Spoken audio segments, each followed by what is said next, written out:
여호수아 22장 21절부터 29절 말씀 마음을 집중하시고 한 목소리로 읽어보십니다.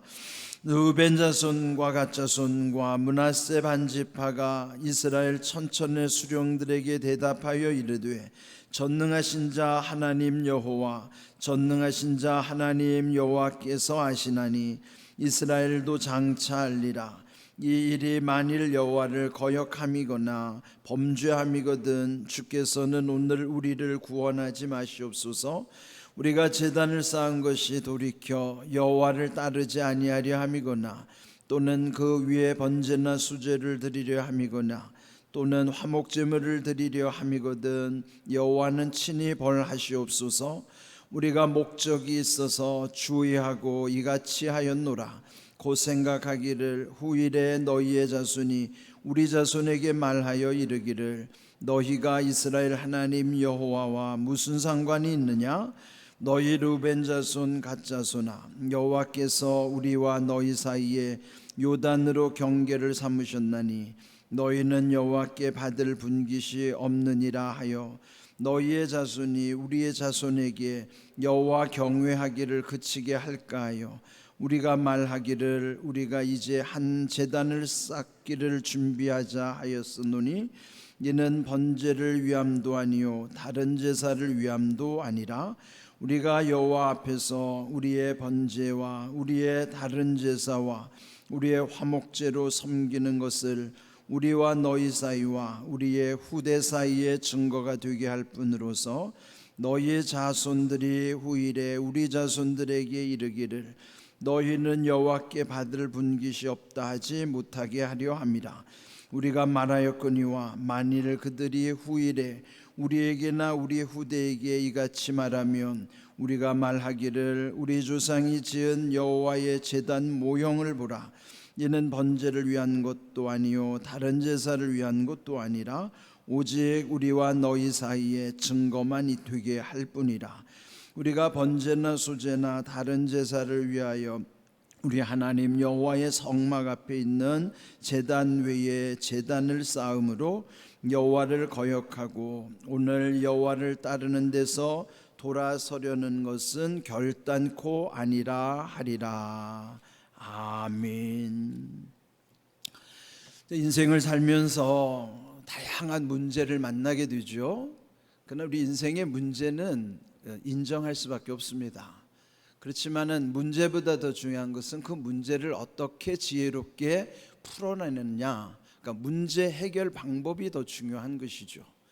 그런데 오늘 이 본문 어제 말씀처럼 모든 가나안 정복 전쟁과 분배를 마친 그 이스라엘 백성에게 또 다른 위기 상황에 봉착한 것이죠. 그러나 이제 그들은 요단강 동편의 땅을 분배받은 두 지파 반, 여기 이제 언급된 대로 르우벤, 갓, 므낫세 중에 반 지파, 그렇게 두 지파 반이 요단을 건너 그들의 땅으로 돌아갈 때 그들이 그 요단강가에다가 제단을 높게 아주 큰 제단을 쌓아놓은 거예요. 그러니까 이 요단 서편, 이 가나안 본토에서 분배받은 9지파 반, 12지파 중에 나머지 지파들이 볼 때는 어떻게 저들이 저런 여호와의 제단을 함부로 쌓는가. 그런 그 여호와의 제단 함부로 쌓는 게 아니거든요. 그러면은 이들이 오해를 하는 것이죠. 혹시 이 제단은 지금 여기에 그들이 머물고 있는 곳에 실로라고 하는 곳에만 성막이 있는 곳, 거기서만 하나님께 제사를 드리고 예배하는 곳인데 그들이 왜 저쪽에다가 또 저런 제단을 쌓았을까? 혹시나 다른 신을 섬기려고 하는 것은 아닐까?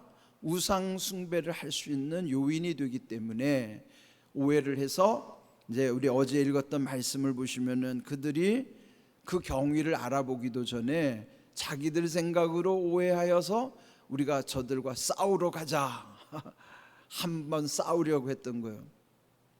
우리가 자기 생각에 빠져서 그 상황을 모르고 오해를 하게 되면 이렇게 싸움이 벌어질 수밖에 없어요.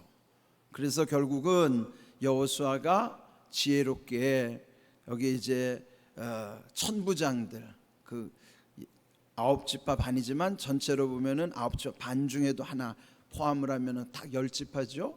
그래서 각 지파에서 천부장, 아주 그래도 중량감 있는 지도자들로 천부장 중에 선발하여 10명의 대표, 그리고 거기에서 또 그거를 이제 중심에서 역할을 할 수 있는 또 귀한 사람을 이제 함께, 거기에 보면 엘르아살의 아들 비느하스까지 포함해서 11명이 이제 가서 사실을 확인하려고 그들을 만난 것이죠. 그리고 나서 오늘 이 말씀 속에서 루벤, 갓, 므낫세 반지파 오해를 받고 있는 그들이 해명하는 과정이 나와요. 그래서 오늘 이 내용을 먼저 보면은 21절, 그들이 대답하기를, 22절이 그 대답이에요. 전능하신 자 하나님 여호와. 네, 이거는 이제 원어로 보면은 각각 하나님을 표현한 말이에요. 전능하신 자, 그는 이제 히브리 말로는 엘, 하나님은 엘로힘, 여호와는 야훼. 그러니까 엘로힘 야훼라고 하는 하나님을 부르는 호칭을 다 동원한 거예요 지금. 그러니까 엘은 전능하신 자라는 표현이고, 엘로힘은 하나님이란 뜻이고, 야훼는 우리가 흔히 말하는 스스로 계시는 여호와라는 뜻으로. 그러면 이거는 뭐예요? 그들이 정통성 있게 하나님을 다 우리도 부르고 있다는 것, 그 하나의 신앙을 그들이 고백하는 내용으로서 전능하신 자 하나님 여호와, 그걸 또 반복을 하는 거예요. 전능하신 자 하나님 여호와께서 아시나니. 그래. 자, 이들이 지금 오해를 받고 있어요. 자, 오해를 살 때, 내가 오해를 할 때와 내가 오해를 받을 때 어떤 때가 더 억울해요? 오해 받을 때가 더 억울하죠. 자, 이럴 때 지금 이들이 오해받는 사람 입장에서 중요한 거예요. 그들이 뭐라 그래요? 하나님이 아시나니. 이게 중요한 거예요. 오해하는 거는 자기의 오해하는 사람의 문제지만, 오해를 받는 사람은 억울하잖아요. 이걸 뭘 어떻게 밝혀줘야 될지 이게 억울한데, 그때 잊지 말아야 될까? 모두가 오해하더라도 하나님은 아시는 거예요. 이게 진짜 중요한 거예요. 우리 믿음이. 우리 살다 보면은 내가 오해를 하는 문제는 내가 풀면 되는데, 오해를 당할 때, 오해 받을 때 진짜 억울하고 속상하죠. 그럴 때 절대로 놓치면 안 되는 말씀, 하나님은 아시나니. 하나님이 아시면 되는 거예요. 하나님이 아시면 내 마음이 누그러지는 거예요. 그래서 함부로 판단하지 않아요. 되게 억울한 경우에 어떻게 하겠어요? 그럴 때는요, 힘들어져요. 그리고 또 상대방에 대해서도 관계가 참 이게 불편해지는 걸 수밖에 없죠. 그래서 기억하십시오. 하나님은 아신다. 저는 목사로서요, 이 말씀이 얼마나 위로가 되는지 몰라요. 예? 저는 진짜 목사로서 하나님이 아시기 때문에 이 일을 감당하는 것이지, 인간적인 생각으로 하면은 목회 못합니다. 그런데 하나님이 아시기 때문에 모든 것을 참을 수 있는 거예요. 여러분도 마찬가지예요. 오해 살 때 먼저 기억해야 될 거. 물론 내가 잘못한 것이 있다면 그는 인정해야 되지만, 내가 잘못하지 않았음에도 불구하고 오히려 또 좋은 뜻으로 했던 것이 나쁜 것처럼 비춰지게 될 때, 이런 오해를 살 때 하나님은 아신다는 것, 이게 얼마나 큰 위로가 되는지 몰라요. 지금 이들이 그걸 고백하는 거예요. 하나님이 아신다. 만약에 당신들이 말하는 대로 여기에 만약에 우상 숭배를 하려거나 다른 의도를 가지고 여기에 제단을 쌓았다 그러면은, 당신들이 말하는 대로 하나님께서 우리를 구원하지 마시옵소서, 또 친히 우리를 벌하시옵소서. 23절 끝에 보면 그렇게 말하죠. 그러면서 이제 본격적 해명이 24절에 나와요. 우리가 목적한 바가 있다. 그리고 주의하여서 이같이 한 것이다. 그러니까 함부로 한 것이 아니고, 우리가 이렇게 제단을 쌓는 목적이 있는데, 당신들이 염려하는 대로 여기에 하나님께 무슨 번제나 제사를 드리려는 목적이 아니다 말이에요. 그러면 여기서 그들이 말하는 내용은 24절 보세요. 둘째 줄, 후일이라는 건 뭐예요? 지금 이 상황을 알지 못하는 다음 세대들, 이들이 이제 다 죽고 난 다음에 이 상황을 전혀 알지 못하는 다음 세대들에게 만약 당신들 자손들이 우리 자손들에게 이렇게 말할 수 있다. 너희가 이스라엘 하나님 여호와와 무슨 상관이 있느냐? 좀 요단강이 경계로 가로막혀가지고 서로 왕래도 하지 않으면 오랜 세월이 지나면 남처럼 지낼 수 있고, 그렇다면 무슨 중요한 일이 있을 때, 특별히 이해관계가 있을 때, 그러면은 이들이 제일로 중요한 거는 하나님과의 관계성이에요. 그때 서로 다음 후대 자손들이 서로 불편해가지고 우리 후대들에게 이렇게 말하지 않겠는가? 당신들이 하나님과 무슨 상관이 있어? 라고 물을 수 있다 이 말이에요. 그래, 이 질문은 진짜 중요한 질문이에요. 우리가 무슨 일을 하든지 하나님과 무슨 상관이 있느냐를 우린 늘 물어야 돼요. 이 질문 자체가 잘못된 것은 아니에요. 그런데 이 상관없는 것처럼 오해가 될까 봐 문제인 것이지. 오늘 이 제목처럼 하나님과 무슨 상관이 있느냐? 그러면은 우리가 하는 일에 있어서 제일 중요한 것은 하나님과의 관계성이에요. 하나님과 무슨 상관이 있느냐? 교회에서 하는 일이요, 하나님과 아무 상관도 없는 일을 할 때도 있어요. 그건 아무것도 아닌 거예요. 그거는 우리가 여기서 뭐 구제를 하고 뭐를 선한 일을 하더라도 또 하나님과 관계된 일을 해야지, 하나님과 관계없는 구제는 사회봉사와 아무 다를 바도 없어요. 오히려 사회에서 선한 일을 더 많이 하죠. 근데 사회에서 선한 일을 더 많이 하는 것이 그들은 하나님을 알아서 하는 게 아니에요. 그냥 착한 일을 할 뿐이에요. 그러나 교회는 아무리 좋은 일, 착한 일을 하더라도 하나님과 상관없는 일을 하면 안 되죠. 우리가 무슨 일을 하든지 하나님과 상관이 있는 일을 해야 된다. 그러므로 내 개인의 문제든지 교회에 관련된 또 우리의 공적인 모든 영역에 있어서는 이것이 하나님과 무슨 상관이 있느냐를 늘 물어야 돼요. 이거 진짜 중요한 질문이에요. 아무리 큰 일, 중요한 일을 해도 하나님과 상관없는 일을 하는 것은 아무 의미가 없어요. 그러니까 이 질문은 아주 중요한 질문인 것만은 맞아요. 제가 이번 여름 행사를 준비하는, 제가 우리 부목사님들한테도 얘기하는 거예요. 여름 성경학교 수련회 맨날 연례 행사처럼 하는 거 의미 없다. 왜 해야 되는지를 분명히 해라. 이게 정말 은혜 받는 중요한 일이고 하나님과 무슨 상관이 있는가를 물어서 행사를 해야지. 하나님과 상관없는 행사라는 그냥 오락 행사, 친교 행사예요. 그냥 애들 경험을 쌓는 일은 뭐 의미가 있을지 몰라도 은혜 받는 일과 아무 상관이 없으면은 그는 여름 성경학교 수련회 아무 의미 없죠. 교회 안에서 이루어지는 모든 우리 개인의 일도 마찬가지예요. 무슨 일을 하든지 하나님과 무슨 상관이 있느냐를 늘 물어야 돼요. 그런데 지금 이런 문제를 물었을 때에 그들이 25절 말씀대로 요단을 경계로 삼아서, 혹시 셋째 줄 보시면 너희는 여호와께 받을 분깃이 없느니라, 두 번째 또 우리 자손에게 여호와 경외하기를 그치게 할까 봐 우려하는 거예요. 두 가지 사실이죠. 여호와의 분깃을 받는 것 얼마나 중요해요. 이게 은혜를 받는 데 있어서 자기 후손들이 끊어질까 봐. 또 하나, 하나님을 경외하는 것이 끊어질까 봐. 그러면 하나님 경외하는 일에 있어서는 자기 자손들이 그 증거를 보고, 또는 더 저기 요단 건너편에 있는 지금 형제 지파들과도 하나님의 은혜를 함께 공유할 수 있도록, 그 분깃을 함께 할 수 있도록, 그 좋은 뜻이잖아요.